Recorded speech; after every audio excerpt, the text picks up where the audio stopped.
కమ్ముకున్న చీకట్లోన కమ్ముకొచ్చే వెలుతురమ్మా.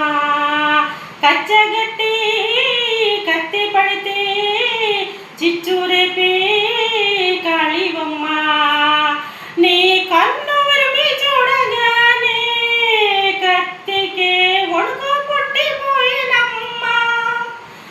కుంచె పట్టి బొమ్మ గీస్తే అదే నీ గుండెకే అర్థమమ్మా.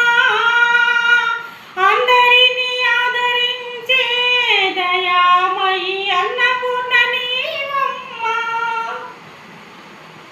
ఆలనలో పాలనలో నువ్వే ఈ నేలకు తల్లివమ్మా. నువ్వు పలికేదే తిరుగులేని వేదం, నువ్వు చేసేది ఎదురులేని చట్టం. ఓర్పులో నా ధరణి మాతవమ్మా, తీర్పులో నా ధర్మమూర్తివమ్మా. జయ జమ్మ